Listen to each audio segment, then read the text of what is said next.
श्री राधा वल्लभ सरकार की जय। सद्गुरुदेव भगवान की जय। ना गुरुरधिकं तत्त्वं ना गुरुरधिकं तपः ना गुरुरधिकं ज्ञानं तस्मै श्री गुरुवे नमः। प्यारे भक्तों, आप सभी नित्य प्रति भगवत सत्संग में श्रवण कर रहे हैं। प्यारे भगवान के भक्त ताम्रध्वज के पिता जो श्री मोरध्वज जी महाराज हुए, भगवान के परम भक्त थे। प्यारे प्यारे स्नेही परम भक्त थे। अभिमान इनको बिल्कुल नहीं था, क्योंकि भगवान को वही पसंद है जिसको अभिमान नहीं है। बार बार ऐसा प्रमाण मिला है, क्योंकि सुनहु राम कर सहज सुभाऊ और जन अभिमान न राखे हूँ काहू। क्योंकि संस्कृत मूल शूल प्रदनाना सकल शोक दायक अभिमाना। प्यारे भक्तों, भगवान कहते हैं कि जीवन का सबसे बड़ा शूल यदि कोई है तो वो मद है, अहंकार है। प्यारे भक्तों, इधर आपने कथा में श्रवण किया कि जब राजा ने कहा कि उनको चरण पकड़ के बिठाओ, मैं पूजा करता हूँ, अभी आता हूँ, ऐसा संदेश दिया। और जब सैनिकों ने आकर वो ब्राह्मण जो भगवान ने वेश बनाया है और अर्जुन ने जो बालक का रूप लिया है, वहां आकर कहा कि महाराज आप थोड़ा सा विराजें, अभी हमारे राजा पूजा कर रहे हैं, आप थोड़ा सा प्रतीक्षा करें। संत लिखते हैं कि चले अन खाय पाए गई अटकाय जाप नृप को सुनाय तत्काल दौरे आए हैं। ओ बड़ी कृपा करी आज फरी चाह बेल मेरी, निपट नबेल फल पाए आते पाए हैं। दीजे आज्ञा मोही सोई कीजे सुख लीजे यही, पीजे दानी रस मेरे नैन लय शिराए हैं। सुन क्रोध गयो मोद भयो सो परीक्षा लिए, हिये लिए चित चाओ ऐसे बचन सुहाए हैं। प्यारे भक्तों, जब दोनों ब्राह्मणों ने ऐसा सुना और कुपित होकर चल दिए, तब द्वारपालों ने चरण पकड़ लिया। महाराज त्राहिमाम त्राहिमाम, क्षमा करो क्षमा करो। और दौड़ करके जो द्वारपाल थे ना, जो संदेश लेकर आए थे कि थोड़ा आप इंतजार करें, वो राजा के पास दौड़े दौड़े गए। महाराज ब्राह्मण तो नाराज हो गए, जा रहे हैं वापस। और जैसे ही सूचना राजा मोरध्वज को जब मिली, एकदम दौड़े दौड़े दौड़े शीघ्र आए और चरणों में गिर पड़े, प्रार्थना की, प्रणाम किया। महाराज क्षमा क्षमा क्षमा। और प्रणाम करते हुए बोले, थोड़ा विलंब हुआ, मुझे क्षमा करो। आप आज मेरे यहां आप आए, ये मुझ पर बड़ी आपकी कृपा है। जो आप जैसे ब्राह्मण ने, आप जैसे महापुरुष ने मुझे दर्शन दिया, मुझे कृतार्थ कर दिया, और मेरी आशा रूपी लता फूल फल गई, क्योंकि मुझे आपके चरण रूपी सुंदर नवीन फल मिल गए। देखो, राजा भी बहुत परम भक्त हैं। प्यारे भक्तों, आप आए हैं तो मेरा आज मंगल ही मंगल हो गया। अब आप जिस लिए आए हैं वह आज्ञा मुझे दीजिए। राजा चरणों में गिर के कहा, महाराज क्षमा करना, लेकिन आप जिस कार्य के लिए आए हैं, मैं आपकी क्या सेवा कर सकता हूं, आप मुझे आदेश करो। प्यारे भक्तों, आपने कथा तो सुनी। भगवान श्री कृष्ण स्वयं भक्त की परीक्षा लेने के लिए ब्राह्मण का रूप धारण करके गए हैं, और जो एक ब्रह्मचारी, एक छोटे ब्राह्मण का बालक का रूप अर्जुन को दिलाया है। राजा ने कहा, महाराज मैं ऐसी क्या सेवा करूं जिससे आपको सुख मिले, आप मुझे आज्ञा दीजिए। आप दोनों महापुरुषों के दर्शन से मेरे नेत्र शीतल हो गए हैं, मुझे आपने धन्य धन्य कर दिया। सुधा रूपी आपकी वाणी से रसपान करना चाहता हूं। राजा ने कहा, महाराज आप कुछ मधुर वचन मुझे सुनाइए, प्लीज आप मधुर वचन सुनाकर मुझे आज्ञा दीजिए। हे ब्राह्मण देवता, अपना क्रोध ठंडा कीजिए, मुझ पर दया कीजिए। जब ये अतृत्राण वाणी जब सुनी संत जी ने, तो वे अति प्रसन्न हुए, और फिर उनको लगा कि अब ज्यादा प्रसन्न नहीं होना, क्योंकि मुझे तो यहाँ अर्जुन को लीला दिखानी है। तो भगवान ने मन में विचार किया कि अब ये सही समय है परीक्षा लेने का, और फिर परीक्षा लेने की रुचि भगवान ने दिखाई। इसलिए भगवान बोल रहे हैं कि देखो, जो त्रिकाल भजन संध्या करने वाला ब्राह्मण है ना भक्तों, तो उसका तो आदर्श करना ही चाहिए। इसीलिए तो गोस्वामी तुलसीदास बाबा ने लिख दिया था, पूजे विप्रशील गुणहीना और शूद्र न गुण गण वेद प्रवीणा। मतलब शापत ताड़त परश कहंता, विप्र पूज्य अस गाही है संता। मतलब ब्राह्मण यदि कोई त्रिकाल संध्या करने वाला है, वेद पाठी है, ऐसे ब्राह्मण का क्रोध सदा ही अमंगलकारी होता है भक्तों।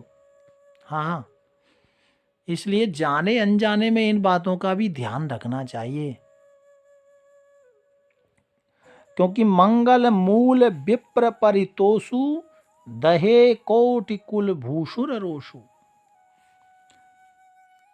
नाहम विशंके सुरराज वज्रान, नेत्रक्षराशूलान यमस्य दंडात, नाग्न्यर्क सोमा नीलवित्तिपाश्राक, क्षमके भ्रशम ब्रह्म कुलावनानात।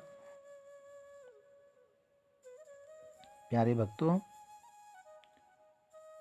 ब्रह्म कुला वमानात, ऐसा ही भागवत में एक श्लोक कहा गया है पंचम स्कंद में, कि देखो रहुगण जाते हैं सत्संग के लिए, लेकिन भरत जी मिल गए ब्राह्मण, और वो कहते हैं कि मुझे इंद्र के वज्र का डर नहीं, ना महादेव के त्रिशूल का डर लगता है, ना यमराज के दंड से डर, ना मुझे अग्नि से, चंद्र से, सूर्य से, वायु से, कुबेर से, अस्त्र शस्त्रों से कोई भय नहीं है, परंतु वृषम ब्रह्म कुला वमानात, परंतु मैं ब्राह्मण के कुल के अपमान से बहुत डरता हूं। प्यारे भक्तों, तो इस बात को यहां राजा मोरध्वज भी समझ रहे हैं। अतः मोरध्वज ब्राह्मण के गुस्सा होने पर तुरंत दौड़कर आए और स्वागत सत्कार किया और कहा, महाराज मुझे आज्ञा दो। क्या आज्ञा है, मैं आपकी क्या सेवा करूं? प्यारे भक्तों, संत लिखते हैं कि देवे की प्रतिज्ञा करो, करिजु प्रतिज्ञा हम, जाही भात सुख तुम्हें सोई मोको भाई है। और मिलो मग सिंह यही बालक खोकायो खायो जात, कहीं खावो मोही नहीं यही सुखदाई है। काहू बात छोड़ो न पे आधो जो शरीर आवे, तो ही याही तजो कहीं बात मोह जनाई है। बोल उठी तिया अर्धंगी मोही जाई, देवो पुत्र कहे मोकुले और सुधी आई है। भगवान को जब वो ब्राह्मण को जब कहा कि महाराज आप बताइए मैं आपकी क्या सेवा करूं, मेरे लिए क्या आज्ञा है प्रभु, हे ब्राह्मण देवता मुझे आज्ञा करो। प्यारे भक्तों, तब वो ब्राह्मण ने कहा, राजन, हम जो भी वस्तु आपसे मांगे तो पहले तुम उसको देने की प्रतिज्ञा करो, क्योंकि वो आप कहीं ऐसा ना हो कि आप बोलें और वापस ना दें।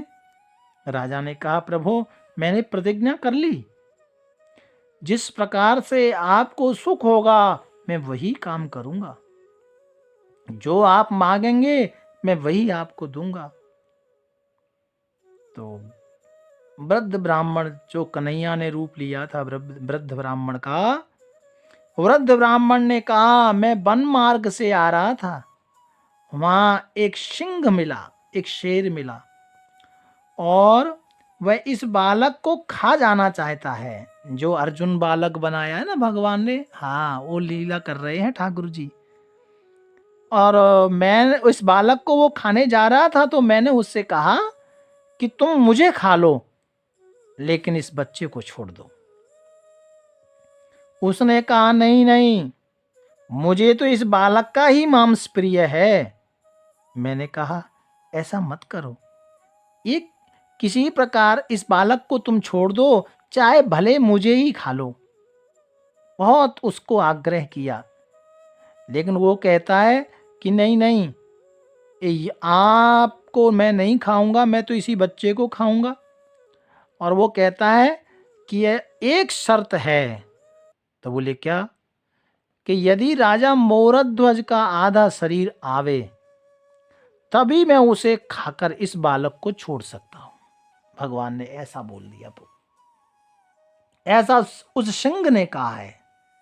भक्तों, जब ये बात सुनी तो पास में बैठी हुई रानी का हृदय गदगद हो गया, मानो किसी ने तरंग, उसमें बिजली की तरंग छोड़ दी हो। एकदम रानी बोल उठी, मैं राजा की अर्धांगिनी हूं और मुझे उस सिंह को अर्पण कर दो। देखो भक्तों, यह है त्याग, गृहस्थी त्याग की परिभाषा। और आजकल लोग बिल्कुल अंकुश चाहते नहीं, प्रेम होता नहीं, दिखावा बड़ा है। भक्तों, पत्नी ने कहा कि मैं इनकी अर्धांगिनी हूं, मुझे उस सिंह को अर्पण कर दो।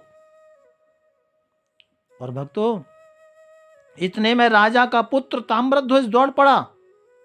राजा के पुत्र ने कहा कि इस बालक के बदले, मैं भी बालक हूं, तो मुझ बालक को उस सिंह को अर्पण कर दो, इसमें बहुत प्रिय होगा और बहुत श्रेष्ठ होगा।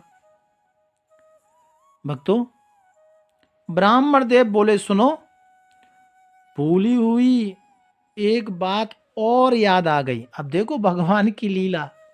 अभी तो ये कहा कि वो सिंह ने राजा का मांस मांगा इसके बराबर, लेकिन इतना कहने के बाद जब वहां होने लगा ना, पत्नी ने कहा कि मुझे दे दो, बेटा कहता है कि मुझे दे दो, ये समर्पण भाव है भक्तों। गृहस्थी में समर्पण भाव जब तक नहीं आएगा, तब तक आप गृहस्थी को समेट नहीं सकते। और जिस दिन गृहस्थी में दूसरा व्यक्ति बैठ करके यदि फैसला करने लगे, समझ जाना कि वो गृहस्थी अब टूट गई। भक्तों, आज भगवान कहते हैं, ठहरो ठहरो, मुझे एक बात और याद आ गई। क्या? बालक को खाए जात। अब भगवान यहां और एक बात कह रहे हैं। कहते हैं कि क्योंकि वो अभिमान को शून्य करना है ना, और तो भगवान कहते हैं भाव ये नहीं है, एक और बात है। क्या? कि अभिमान, क्योंकि अभिमान होने पर साधक अपने साधन से भ्रष्ट हो जाता है। तो यहां पर भगवान और एक शर्त लगाते हैं, और उसकी चर्चा हम कल श्रवण करेंगे। भाव प्यार से राधे राधे राधे राधे।